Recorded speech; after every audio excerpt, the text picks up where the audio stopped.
You got a pipe wrench and a flashlight. Yes. So you ready to? I am ready. It's a Milwaukee flashlight. Milwaukee. Hey, that's the same one we used in the Ranger video on TikTok. Oh, really?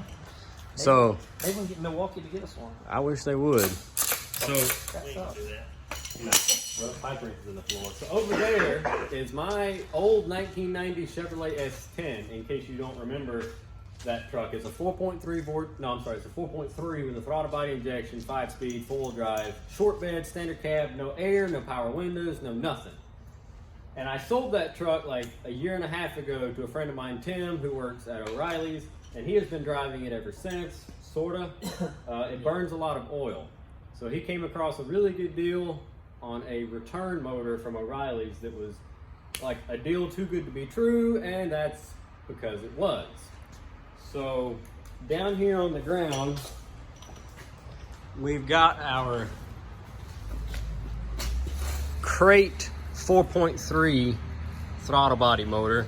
This is out of a newer Sierra 1500 pickup truck, like a 94. And this motor, You need a flashlight in there? yeah, this is a let's flashlight. see. Down in here, you can see the discoloration where the wrist pin goes through the connecting rod. It's blued really bad.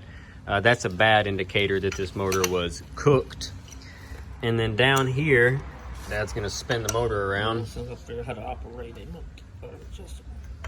So this motor is no good now, so we're really not worried about what we're doing to the crank. Okay, here's one. Here's one. Cylinder wall. Come on, camera, focus. No. Say hi. We're in the middle of. Yeah. My bad. Oh, it's right there? Yeah, Oh, here. I'll say you need to put it in your car if you have to have it in. yeah. That starter was shot. I figured. I need to put it on the list and figure out if this is, I know it's the strut, but I don't know if it's the lower control I arm. remember it said something about it. Bring it in the morning. I said we'll put it on there. That'll work. Okay. All right. So down in there, So we need a cylinder wall. I think, let's see, that's the front of the motor. 1, 3, 5. 1 has got some scoring going on. Now my favorite one let's see. is 7, Is it not down? 7, See, 5 You bring it on back down. here. Bring it around town. There we go. When it gets to you. We are up Okay. at the moment, so it should start going down. Yeah, all right, hold it right there. Okay. I don't know if you can see that. To the left, underneath that that nut right there for the bearing, there is a chunk in the cylinder wall chewed out. And a little bit higher is another place where this thing was kind of point at it. down in there. But if you run your fingernail across that, the whole wall is scored. Something else I just seen. Look on top of the piston where it got so hot on. Something's just that going one. on in there. But I don't know what exactly that is, but yeah, the inners of the wall all the way around are so we found another one. are ruined. So the story goes, this motor was, That one. see, there's actually rust all over that wall.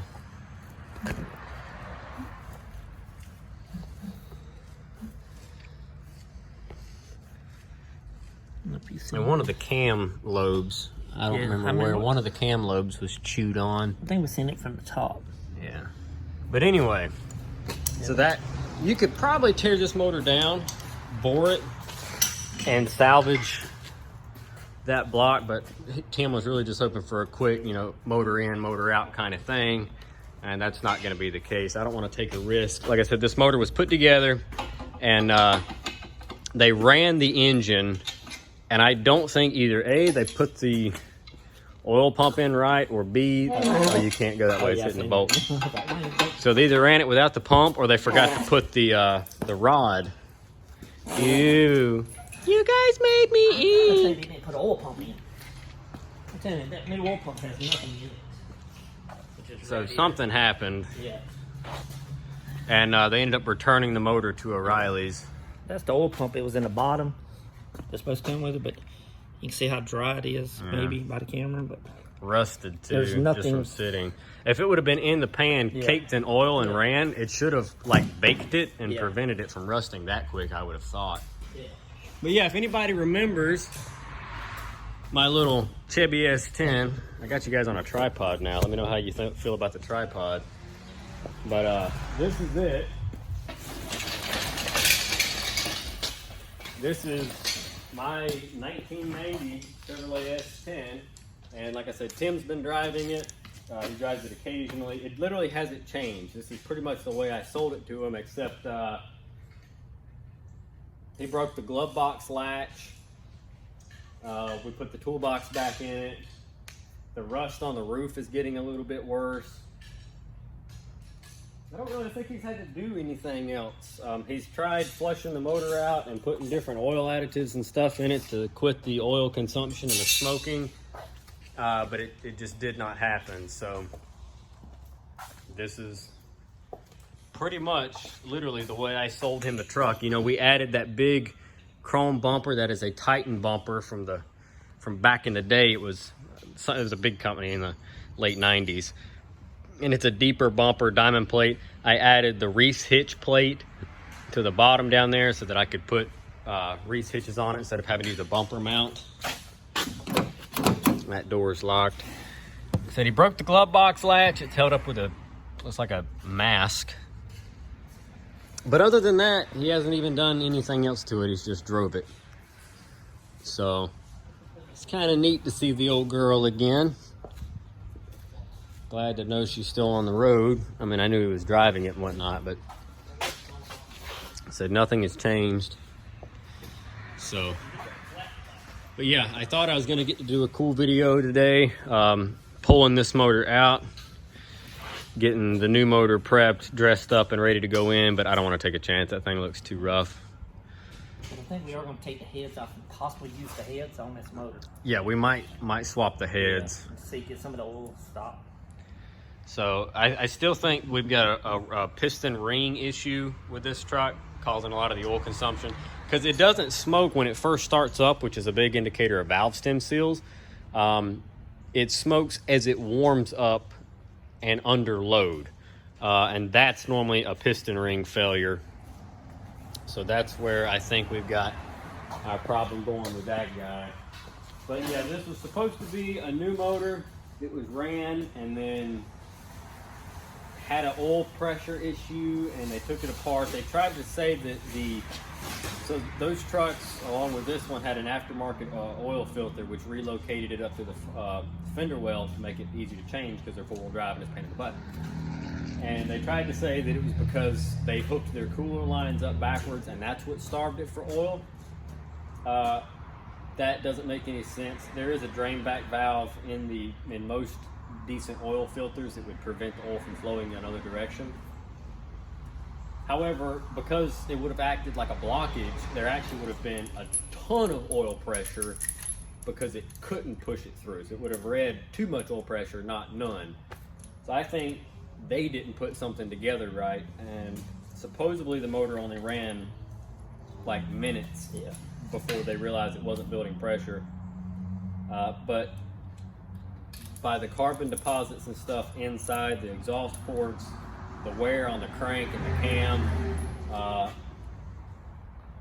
gonna have to say nay. This motor ran a lot longer than that, and it's cooked. She's dead, Jim. So this one needs to be bored and rebuilt, the bottom end anyway, if that's the route Tim wants to go. Or maybe just wait around and see if he can luck out and find another motor. But we might, like Dad said, throw the heads onto this motor, see if that helps any, although I'm not optimistic. I think it's kind of pointless because it's not a smoking when it cranks. It's under load and once it's warm, so it's normally more of a ring issue. Sometimes if rings are cracked or broke, they just smoke the whole time it runs. But tomatoes, we've got a parking lot full and bigger fish to fry, so I'm gonna try to get that Z71 in a video here soon. That's a gorgeous truck. It's gonna be sweet when it's all done. This Ranger right here is a basket case. That Ranger is the Gold Ranger. It's still not finished because we haven't had time, and that Ranger just got finished.